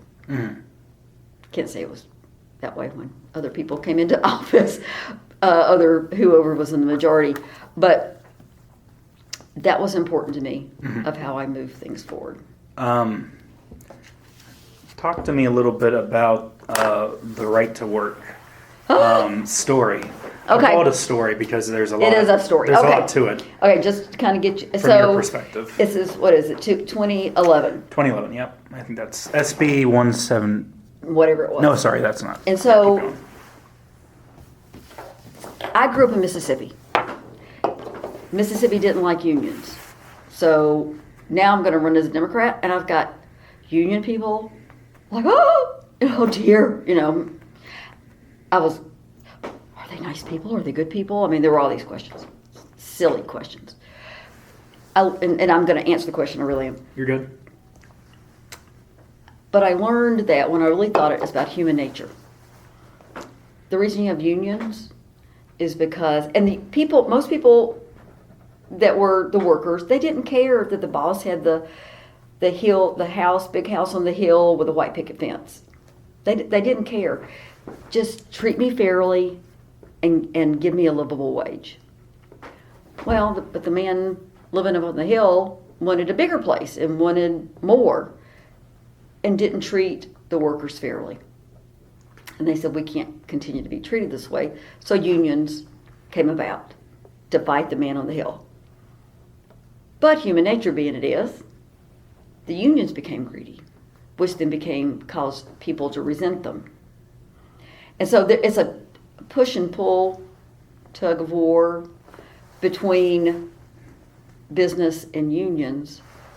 But if we just treated people fairly, give the man his due in doing your job and do it well, but treat me fairly and pay me for what I do. So anyway, that I came to a love and appreciation of unions and understood where that was coming from. Okay, so now it's 2011. We're in the minority. That session, and again, there's no judgment because Democrats have done it too. But they were just cramming bills down Democrat, and it wasn't a supermajority at that time. But they were just passing bills left and right without even pretending to hear from constituents and hear from Democrats. And I wasn't engaged in the right to work bill, couldn't even explain it to you. Mm-hmm. And when they did the hearing for that bill, they did it downstairs in one of the 156 rooms or what are they, down there. Mm-hmm. And as you know, small rooms. Yeah. For a huge issue. And didn't allow time for people to be heard. They just, and it was a mounting pressure of the behavior for the whole session up to that point. And the Democrat leadership said, we're done. We're not going to allow them to continue to do this. At least let people to be heard. Hold it up in the House chamber. So the next thing I know, we're told we're leaving, and we're leaving the state. Now you think, why are we leaving the state? And as I recall, it was Wisconsin that there were some Democrats up there, and there was, and that the governor sent the state police out to get the legislators to bring them back. In Wisconsin? I think it was Wisconsin, yeah, for Governor Scott. And so, and then we have a Republican governor. We didn't know if Mitch was going to do the same thing. And so we went over to Illinois. What was the decision making on that? And you well, talked about it a little bit, but but they were. What were your thoughts on? I'm like, what is going on, and why are we doing this? But I needed to be supportive of the caucus, and so we went there, and we were staying in our rooms, and I think we all had our individual rooms. It was painful. People would come over and bring us, special gifts, and they were supportive, and all the reporters wanted to talk to us, and then all the Rachel Maddow and all those people wanted to talk, and I refused. And I really considered just going back, and I was given some advice that if you want this, Peggy, you can't do this. And I didn't listen to my heart. I let political ambition get in the way. And so I didn't go back immediately. But eventually, after a couple of weeks, I said, we don't have an exit strategy. There's nothing really happening here. Mm-hmm. I'm going home. I'm not going to the floor, but I'm going to go home. And so there was another legislator from Indianapolis who felt the same way. And so we would drive back over to Illinois to go for caucus meetings, but then we would go right back. We wouldn't stay there any longer. I wanted to be at home. Mm-hmm. I should have gone back on the floor. We had one person from Southern Indiana who stayed on the floor. And so the story generally, as I recall, in a little bit, because I wasn't an insider, especially since I'd left, but there needed to be all 4 caucus leaders to meet because there was a personnel decision maybe within LSA or who knows. But because all 4 caucus leaders worked together on the hiring of certain positions. Mm-hmm. And so my understanding, and again, there'd be others who would tell it differently, all 4 leaders met, and then the Senate Majority Leader and the Senate Minority Leader just walked out of the room and left Bosma and Bauer in the room together because they refused to get together. Well, now they're together, and they came up with a decision. An agreement, and then we came back almost the next day. It was very painful. It shouldn't have lasted that long, but I don't have a problem with that. We said, this is not right. This is not the way you treat. And a lot of people at least pretend that you're giving a hearing. And so when we came back, there were hearings, and then it passed and whatever was happening. It was delayed, and the decision was that there would be summer hearings. Mm-hmm. All right, so it's now the next year, and 12. And I told my caucus from the beginning, I said, I will not stay off the floor. I will be on the floor. There's been hearings, there's been the summer consideration. Unless there's been some big shift, it's not going to pass. I mean, it's going to pass unless you've convinced some Republicans to change their vote. I said, so I'm not going to stay off the floor. And so that kind of made leadership unhappy with me. And it passed, and it moved forward, and there's still conversations on NPR today about unions being affected and people's voices being heard. Just treat people fairly, Yeah. If we did, we'd all be much better off. So, but that was the story, and then yes, it was used in the 2012 campaign against me, as I expected. And but I worked really, really hard. I spent most of my time in Morgan County campaigning in 2012. I made a lot of friends who are still my friends in Morgan County, and I'm very appreciative of that. I appreciate the opportunity that gave me. I was the only person that didn't know I was going to lose. Everybody else knew I was going to lose. And so it was hard. And lost on a Tuesday, and then on a Wednesday I had to be in Indianapolis for meetings, which is hard. And then, but I went that night because when you officially kind of stop being the legislator at midnight on election night. So on Wednesday night, then late at night, I went and packed my office. There was one of my good friends. I had lots of. I worked very closely with the Republicans, and a very, very close friend came and sat with me for a while, and we just talked and mourned together, a Republican. And then he left, and I packed up my office and moved as much as I could into my car. And then I went on the House floor, and I laid down in the middle of the aisle, and I laid there and sobbed. And in my faith walk, I said, Lord, I told you I was going to do this. That if I lost, I was going to lay on the floor and kick and scream and tell you that I'm very angry with you, but I trust you. And that's exactly what I did. I just, at 11:30 at night, laid on that floor and sobbed. Because I loved what I did. I knew I was good at it. So it was really hard. And I still miss affecting policy and bringing people together. And people ask me still, you going to run? Hey, would you ever run again? I'm like, I wouldn't get elected. I wouldn't get elected. I did, and I'll finish with the questions, but in the middle of 2012, John Gregg, friend, called me and said, hey, so let you know, I picked Vice Simpson to be the running mate. I said, that's great, good, yeah. And then I went, wait a minute.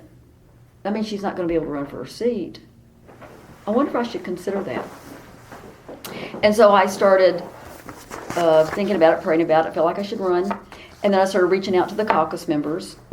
And one of the thought leaders, a woman, I eventually visited with her, but I was reaching out to leadership. They wouldn't return, some wouldn't even return my phone calls or emails. Those who would meet me, oh, Peggy, you know we love you. But it's those couple of issues.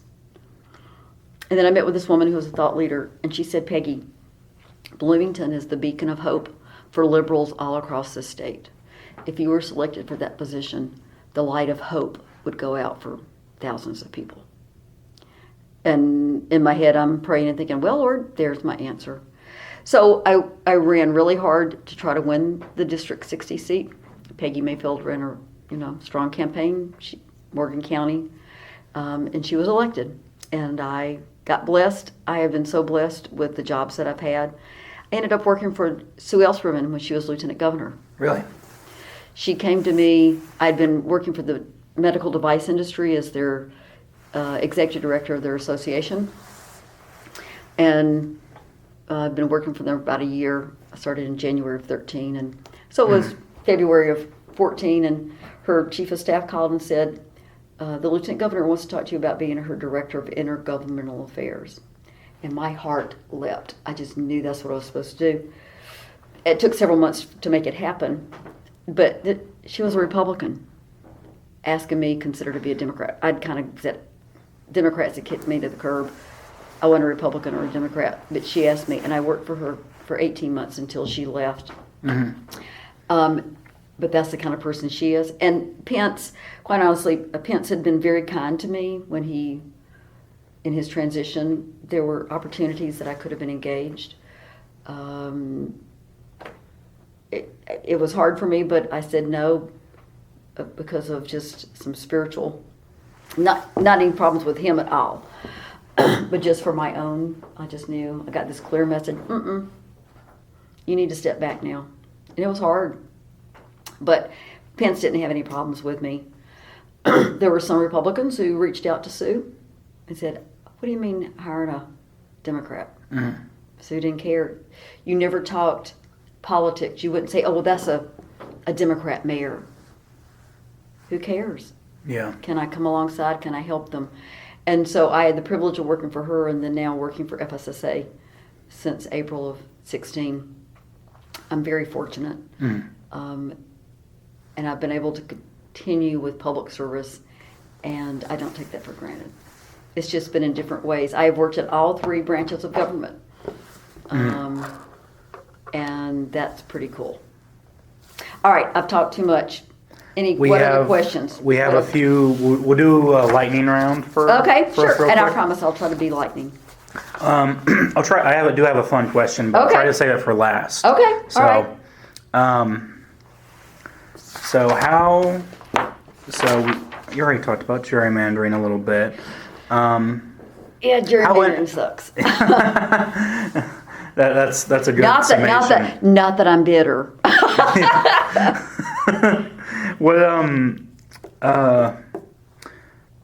Okay, so did you ever go against the Democrat Party when you were in? Yeah, there were times. Well, not going on the House floor. We talked about, yeah. But there were bills and different things, and I got punished occasionally. But Like how punished? Actually, part of it is I was sent to the back row. I Really? loved sitting on the back row. You got to watch everybody.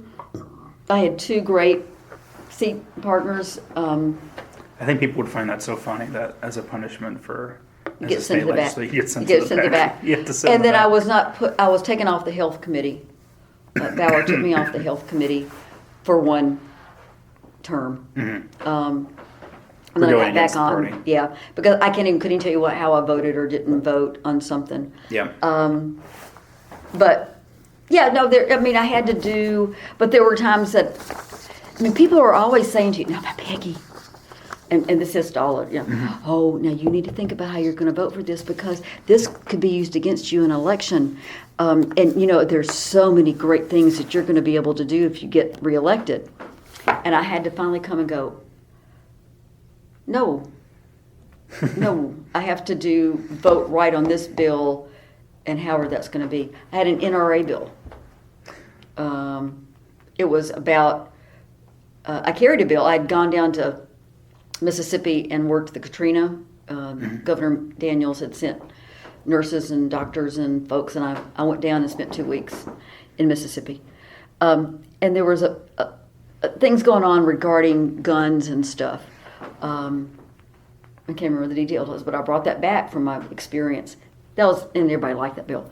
But there was a bill that would punish parents, hold parents accountable if they didn't keep the gun locked up and there was a crime committed with the kid.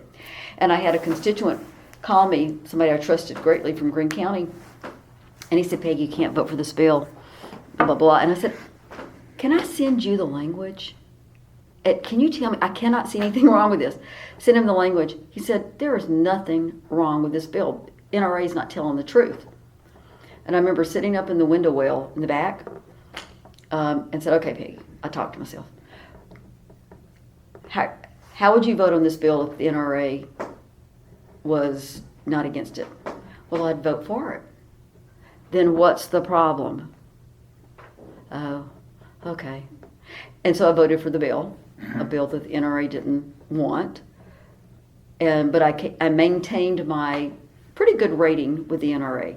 So sometimes you just have to make hard decisions because it's the right thing to do. So there's just different ways you just have to do. But I would take some votes back if I could. Go ahead. So what has, if anything, has changed about the Indiana General Assembly, do you think, since you left? I don't deal with them. When I went to work for Sue, in my position with the medical device people, I couldn't do lobbying because I had to have that, wait a year, but I could take people to dinner and do things like that with the association. And so I was kind of engaged then, but when I went to work for Sue, she already had a policy director. That was not my job. And it was made very clear to me I was not to be engaged with policy. I was to do this. When I went to FSSA, also another fabulous policy director like there had been in Sue's office. And that was not my place. My place was something else. So I have not been actively engaged with the legislature on policy like that. And so I can't speak to it. But I visit with legislators who have concerns. And so I can't speak to it, but in talking to people, there's greater polarization. And people don't seem to be working as closely together. And when I'd say, people would say, "Oh, you made me do it again. I had to vote." Yeah. I hear from people that, "Well, why would I vote for them? I like them, but I'm not going to vote for them. They're a Democrat or they're a Republican." Is it a person that's going to represent you well? And I think we've lost that, which then affects. Also, you have supermajorities in both the House and Senate. That's not healthy. I wouldn't want the Democrats to have all of that. It's not healthy because you don't have a strong enough minority to question you and to cause you to pause to say, is this really the right thing to do? So that's, I think, a loss, and that's probably a big change. Okay. 2 more questions. Yes, please. What do you want? I'll save the fun question for last, like I said. So, what do you want Hoosiers to know about their influence on the General Assembly? Like, how can they? As I was talking about later, and again, I can't speak to it, but when I was there, again, the story about the legislator saying he had 3 people calling. Don't underestimate the value of and the power of your own voice because you're a voter. Reach out, let your voice be heard, and vote. Jerry Bell's lost by 16 votes. Yeah. And he told me that people came up, I was out of town, I didn't go vote. Oh, it was raining, I didn't get out. He said if all those people had gone to vote, he would have won. Do not underestimate the power of every vote, and make your voice heard. So that's what I would tell Hoosiers. Especially in districts and stuff. Yeah, very safe districts. I mean, even if you're voting in the party that's not in control, still go vote, because you can send a message, with your vote.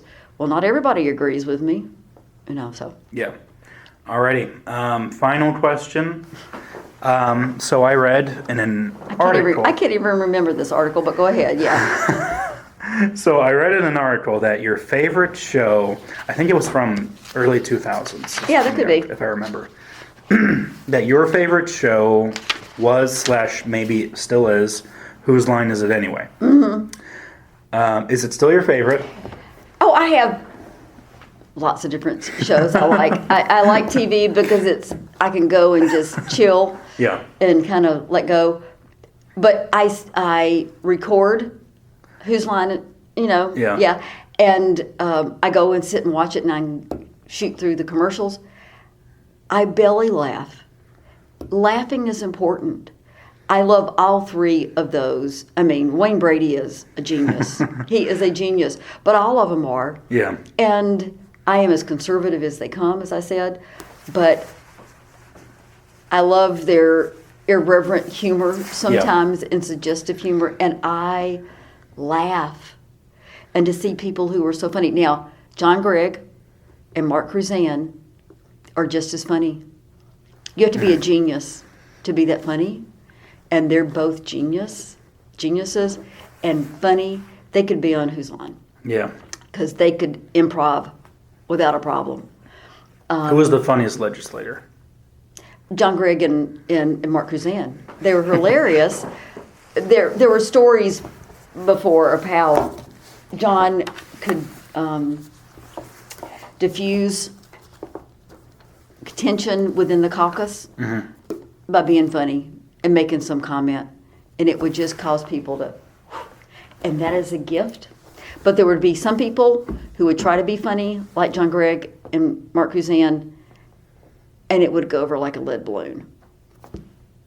And so those were 2 funny guys. It's hard to be funny without being silly or stupid.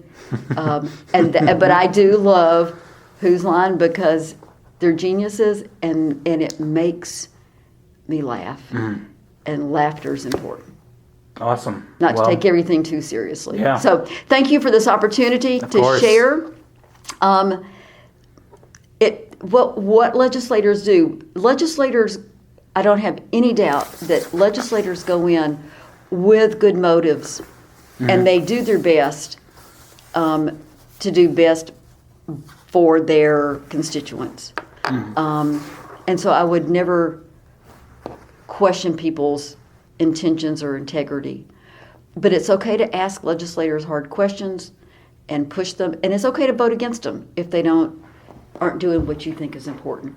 But it's a hard job, and as I tell people, you have no clue what it's like to be on that side of the glass and serving. It's very hard, very draining. It's well worth it. But don't even pretend you know. Even as a lobbyist, even as you as an intern, you don't know what it's like until you actually have the responsibility. And it was a privilege to carry that responsibility for the citizens of District 60. Awesome. So thank you for letting me share these stories. You may make me cry later when I think about it. So thank you. Yeah, of course. Thank you so much, Peggy. And This is Avery Meyer with IHB, and that will be the conclusion of the interview. Thank you.